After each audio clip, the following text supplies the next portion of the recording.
Welcome to the Father Focus podcast. Father Focus. Check. Why are we talking about this? Why does it matter? So shaping your kids into powerful people. Bro, let that brother fly. Check. All right, let's You go. ready? All right, let's go. I was messing. Hey, everyone. Welcome to the Father Focus podcast. So excited to be back with you for season 3. Have an awesome discussion today. Looking forward to it. Nathan, Jermaine, how you guys doing today? Hello, mate. Hello, Mike. Wow, you're doing like Crocodile Dundee is back with us. I mean, I am completely oblivious right now. So if half the stuff I say makes no sense, you guys know why. I took a red eye. I got here 6 a.m., 4 a.m. my time. I haven't slept in probably 24 hours. So yeah, we came in. He came in from Denver, Colorado. What time did you leave last night? Well, I mean, you got to the airport. We were at the airport at 10. Our flight left at midnight. Sheesh. And we got here at 6 a.m. So. Well, Jermaine and I had a good night's sleep. We sure did. It was off the bed. So we're feeling good. That's great. Man, so, Jermaine. I'm doing well, man. I was going to say, you're going to get this guy some coffee or something? Get him on a workout routine or something. Number 6. We need it. Number 6. How many? Coffee number 6. You've drank 6 cups of coffee. Yes. No, 5. 5. You need a sixth one. Bro. Pray for him. Hallelujah. Okay. Anyway. It didn't work. All right. Yeah. You ain't got no power. Man, listen, I was thinking not long ago, actually, somebody was bringing this up in a sermon that I was listening to about Y2K, and I thought it was pretty interesting, just reminiscing on the year 1999 going into 2000. I don't know about y'all. Did y'all have a computer in 99? We did. And if you did, your family only had one, right? Yeah. It's not like you had multiple computers and phones. It definitely wasn't portable. No, it wasn't. Right. Sure. Do you remember the discs that you had to put into the computer? The floppy disk. Yeah. Well, yeah, you'd have to put them into the computer in order to get on the internet. Yeah. Like you had to put a disc in if you It made paid all this for noise. prepaid. Oh, it was yeah, loud. and then you had to plug it into the wall. Some millennials and Gen Z definitely have no idea what we're talking about, but that's the way you had to do Millennials probably do. And younger millennials won't. Yeah, and they probably think we're at the same time as Abraham Lincoln, the way we're talking right now. Right. So. Seriously. But I remember like the whole discussion, like Y2K, Yep. everything's going to shut down, and Store the up computer, things. Yep. Get your stuff ready. Did your parents store up anything?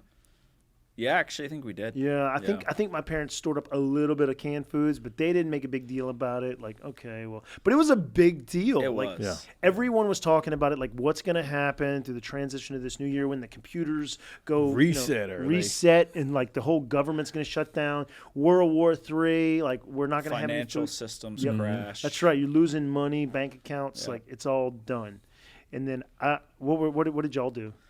Well, it was New Year's Eve, right? So 1999, I remember we're counting down, and everyone's got this kind of anxiety, like almost like you don't want it to turn 2000. You're like 10, 9. You're like looking around like, oh, crap, we're all about to die. Yeah. Like satellites are going to fall out of the sky. Planes are going to crash into our house.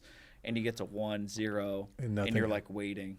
And nothing happened. It was normal, but lights are still on. Street lights. But like are still it was going. a worldwide phenomenon where everyone believed, or most people believed, that like the world was basically ending. I'm pretty sure when we were watching TV and we watched like some other countries and they're like, oh, well, they didn't collapse, so we're going to be good. I think that's the way it kind of happened. We figured for it us. out eventually. Yeah. So that was interesting. But the whole nation was kind of buying into like this narrative that something would happen. And even today, there's all these narratives that are being pushed by politics or by companies, and they're wanting you to buy into certain ideologies or certain ideas. Fear. Fear. Sure. Fear is a powerful force that Motivator. drives us to do things that we wouldn't normally do, and then just they turn out not to be true. Yeah, and they turn out not to be true. They're complete lies. Today, I'm interested in as we're the Father Focus podcast. I'm kind of interested in talking about lies that dads believe, lies dads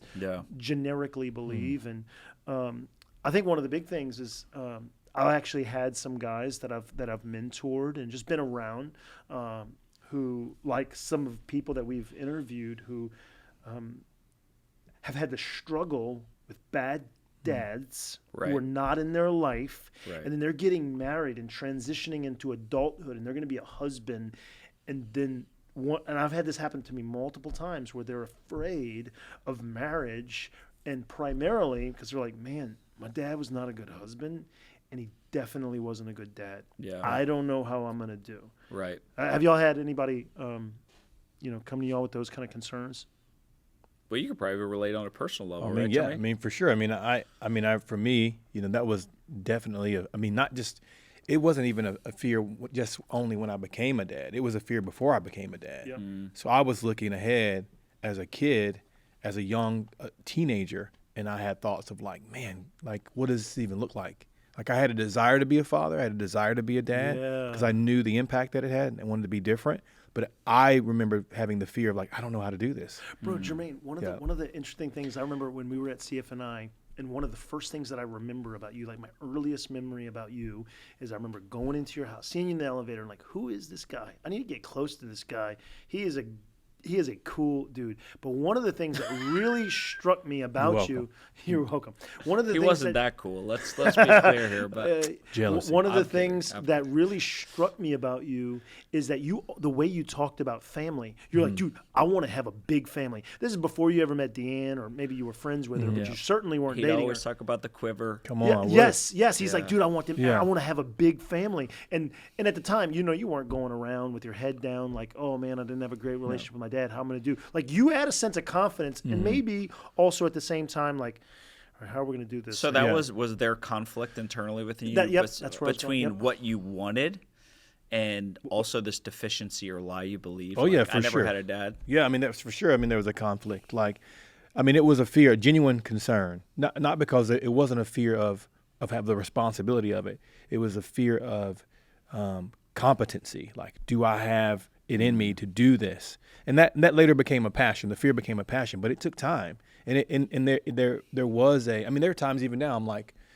I'm looking, I'm reading, I'm learning, but there are times I'm like, okay, like I'm thinking about as I'm parenting my children, I didn't experience this season the way they're experiencing it. I mean, I know what to do and I'm learning what to do, but I never had this, what they're having. So there is sometimes where it can creep in, even still, like, if I'm doing this right, am I doing it well? But I thank God for men like you guys and fathers and resources. But there was that, for sure, there was that conflict because I was excited. I saw the biblical narrative and I saw the importance of fathering and I embraced that. I remember thinking I remember struggling even with and if I can be honest and candid, even in college, like the role of a man, because there are these different beliefs and I'm like, that conflict, and I was like, man, and even though I wanted to be, I recognized and celebrated the role of a woman and their strength, but I also had to learn to realize that they were not the same, and that's okay. That their functions aren't the same, they're distinct, and that gave me power and strength as a man going forward. So it's interesting. We're leading a podcast for fathers. Yet in the middle of it, we're also struggling through things as well. Yeah. So hopefully that should give courage for people listening to this podcast today, no matter who you are as a man. And I think that's the other piece I was thinking about, like as we were kind of talking about this episode beforehand.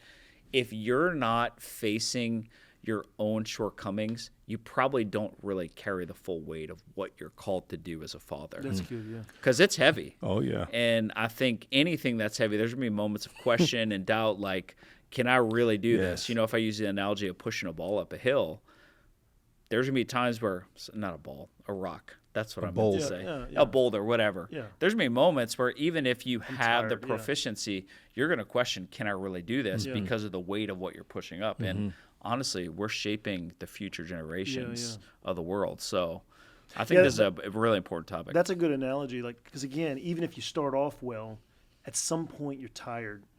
So at some point, your body, with that analogy, your legs are burning, and it's like, man. And then you start questioning in the middle of the trial, like, dude, am I doing a good job? Like, without a doubt, like with our kids, and it's like we see the things that they naturally, everybody's going to go through things and struggles and their own personal fears. And when we're watching that, it's like, man, am I doing a good job? Or what's worse for me, when I watch my kids. I watch my sins, if I can say that, shortcomings shortcomings come out of my kids. I'm like, dude, I'm not doing a good job. Like I really will wrestle with that. And I'm like, yeah. oh Lord. Yeah, You Taylor calls internalize me it. a Yeah, lot and I talks know. about it with Yeah. me. Dude, she calls all my friends like, get this guy like again. Yeah. I'm kidding. no. I'm kidding. So I think again one of the things that we all probably struggle with is, am I enough? Like, Yeah. am I enough? Am I able to do it? Maybe Jermaine, that's kind of what Yeah. I feel like you were like getting at. Like, Mm-hmm. okay, well, he wasn't there. Am I enough? Am I proficient? Am I good Right. enough? And Am I doing enough? Yep. Right. Which is a whole nother thing. Right. Am I screwing up my kids where they're going to have to be in counseling for 20 years Right. down the road? I think those are questions we all ask as fathers because you're really dealing with a human being with unique personality types. And, you learn this as a parent. We all have multiple kids. You can't parent your kids exactly the same. Yeah. They have idiosyncrasies and differences in their Oh, yeah, for personality sure. that you have to learn how to adapt to. Which is crazy. And you have twins. I have twins. And You they're know, I different. think their Yeah. DNA is almost identical, but their personalities are so unique Right. and different. That's So, crazy, you would assume, oh, you parent twins the same way. Absolutely not, in no way whatsoever. Like they are unique and different. That's They're probably fi- a lie I believed. Like, oh, they're growing up together, Yeah, right? they'll They're be the doing same. everything together. They Yeah, look alike. Right, They, right, right, and they do look alike, but yeah, their personalities are different. So I think the challenge for all of us is what do we do with the lies? Like, how do we handle those? And I think part of this is us talking about these things are common that every good dad faces, but how do you answer those questions? So I think for me, one of the lies that I really struggled with early on was me and Jermaine worked together in New Mexico, and we're basically being paid, what would you say, pennies on the dollar? You said beans. earlier. Yeah, beans. And so, we got pregnant. I was thinking, okay, we're gonna ease into this, have one kid. It's gonna be like easy as I it never can forget be. that time. And we go on the first ultrasound, and they call in the special doctor, and I think, oh my God, something's wrong with my kids. I'm freaking out, and they're like, well, surprise, you're having twins. And I'm like, what the And I frick? told them. Like literally, Christina's crying tears of joy, and I'm crying tears of like, how the heck am I supposed to pay for this? Like literally. And so there's this fear of, I know I'm called to be a provider for my family, Yeah. but then at the same time, how am I supposed to do this? Yeah. And I think that's probably a more common challenge that fathers face at times is, how do I create maybe not just financially, but stability and security for my family, right? In multiple areas in the world out there, and the unpredictability. And I mean, even the economy we live in today, I think that's a struggle that probably a lot of men face, but I really wrestled through that. And it came to a point where times where I was like, maybe I need to move in with my parents because I am incapable of taking care of my kids. Like that was a real struggle that I faced for a while. I figured it out, but that was a real challenge for me for a while. I remember when you found out you were having twins. He sat outside the office for like. I didn't say anything for 3 hours. He just sat there. I'm like, complete shock. Absolutely. I mean, but the joke was awesome. that Nathan was always talking about being a dad. I'm like, you're gonna mess around and have twins, bro. I was just saying it jokingly. He was like, no, I won't. I'm like, bro, he was like, I'm like, you're gonna have, you watch. And now. And he literally Love it. Yeah. But, Oh, he it's loves amazing. it. Yeah. But he sat there for no joke for 3 hours. There was a window outside our office. He sat there for about 3 hours Just in a straight trance. with his head in his hands. He'd go Praying. from his head in his hands. He'd Jesus. Well, sit the up. crazy thing, remember we found out another couple who had gotten pregnant right around the same time as us. They also found out the day before us that they were also having twins, and I was like, "There's They all something in drank the the same freaking water. water in this That's town. right. Like Yeah. no one told Mexico us. twins. You drink the water in Clovis, you get twins, I guess." But Yeah. yeah, it was crazy. Yeah. Yeah, and that's crazy because, and I think that on the front end of the lie, and the things that we struggle with, it seems that on the back end, because at first you're saying, "Man, how am I going to do this? Right. Can't provide. This is stressful. I only Right. want one." Right. But then now you have two. You would have it no other way. Absolutely. You know, and it's Yeah. like how many things that we believe that are wrong, and then you get through it. Yeah. And maybe that should give us a little ease, Right. Yeah. a little relaxation. Like, look, it's okay. Like, just work through those things because on the backside, it's going to be the greatest joy of your Right. life. you know? Right. Yeah. And that's why I think fathers need fathers. I mean, that's why we need, Yeah. it's why grandfathers and that generational, the legacy it's so crucial because